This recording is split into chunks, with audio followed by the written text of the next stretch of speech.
Let's talk about the Manosphere. It's a little bit more important than the Java we got going on here today. So yesterday, I watched Louis Theroux's new documentary, Inside the Manosphere, which came out on Netflix.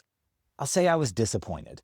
It was not really a look at what the Manosphere is. It was more of a look at the men who are inside the Manosphere, right? The men who are controlling the narratives that young boys are receiving online about what it means to be a man.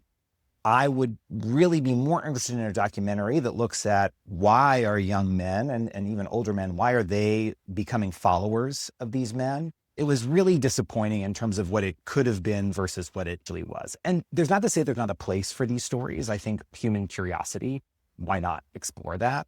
But when we're still at a time where there's so few stories coming out that really spotlight the impacts of the Manosphere, I really would wish that we were devoting more time to that than to giving more time and space to the lifestyle of these individuals. And in some ways, it kind of glamorized, right? We're seeing inside their homes, we're seeing their cars. These are the things that they use to attract men into their net, into their funnels, and we were giving them the space to do that. So that I found that a little bit disappointing. What can we learn from what we saw on screen there? And what does it tell us about the Manosphere and what's within that? I think watching it, the first thing you're really struck by is how avoidant these men are, right? It strikes me as someone who has a lot of issues with control.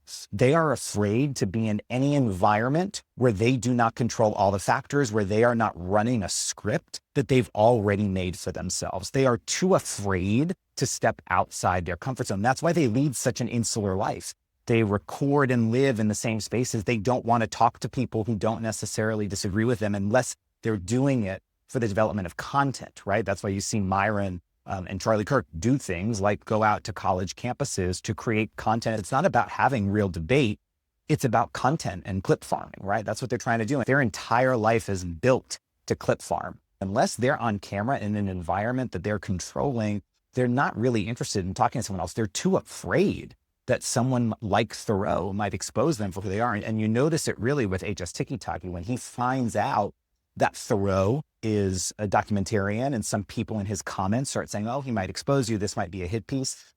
HSTikkyTokky backs away and he doesn't get involved anymore. And that doesn't strike me as the kind of confidence that he moves through the world with, right? It's really kind of counter to that. And so it, to me, exposes this fundamental flaw in the logic of who these men are. And there's nothing wrong with being that way, but it just shows you how dishonest they can be about who they actually are. Second thing that's really worth pointing out in terms of what this film tells us about the Manosphere is how much these men avoid accountability, right? So much of what they're preaching is saying, I'm here to provide for my family. I'm here to protect my family. I'm here to make a living, make a lot of money, do these things, be accountable, right? If I'm going to run a business, I'm an accountable person. If I'm providing for my family, that's about accountability. It's about being able to fulfill on promises and pledges you've made. But these men have no form of accountability to anyone else. They have no sense of that, right? And HSTikkyTokky, again, a great example of that. And I go back to him because I think he's really the primary feature throughout the film. What we learned about him very, very, very early on is that he's avoiding charges in the UK for a car accident he was involved with. He was on the run for a year and it was a full manhunt, right? So that is kind of crazy, right? He refuses to be held accountable for the actions that he did. And that seems really counter to me to the message they spread about what it means to be a man, about being reliable, about being accountable, about being responsible. And that extends even further to what you see in the way they talk about the impact of their message and their words. You know, they'll often say, I don't have to take accountability for what I've said. It's on you. You watched it. You consumed it. If a child watches it, it's the parent's fault. Well, sure, we can all exert better control, but you're the one putting these ideas into the universe. It just is really weak and really cowardly to me. The third thing that comes to mind for me that you really learn about the Manosphere through this film is how much it relies on oppression of other men, right? These men thrive when they oppress other men. And I'm flipping to my notebook here because I want to capture this language almost directly. I'll try to get the clip of it and show it within here, but there's a moment when, I think it's HSTikkyTokky, when Louis is out with him and he runs into some fans. And Louis asks him, you know, what did you learn from him? And the guys say that men are born without value, that women are born with their value through beauty, and that a man has to be valuable to other men or nobody cares about them. first of all, the way they talk about value has to do with getting invited on trips in private planes, which a pathetic way to measure our own value, but that's neither here nor there. That is a god-awful message to be spreading, right? We all have value inherently when we are born. We all have worth when we are born because we are. We don't have to earn or prove that to anyone else.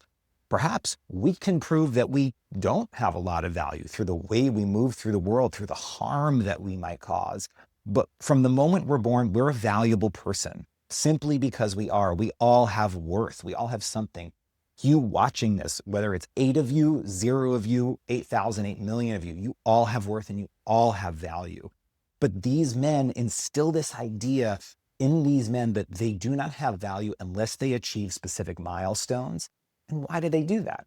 Because they sell courses and programs to help them achieve those milestones. It made me think of a video I saw on TikTok a few days ago from Ashton Hall, who is the infamous Saratoga water influencer, where he lists 7 things killing men today and proceeds to list things that are not killing men. They might be harmful, don't get me wrong. They might lead to inability to form certain types of relationships. They might lead you to not being your optimal self. But killing you is watching porn, killing you is sex before marriage, killing you? I don't think so. I think that's a little bit of a stretch. You can say that it's not morally or ethically aligned with who you are or who you need to be, but killing you, absolutely not. But again, that type of language, it's meant to make a man feel less than. It's meant to make a man feel insecure. And when they do that, they want to become better and they drive to programs like Hall's fitness and lifestyle training that he charges thousands of dollars a month for to find the solution for that, right? These men are building businesses on the backs of male on male oppression.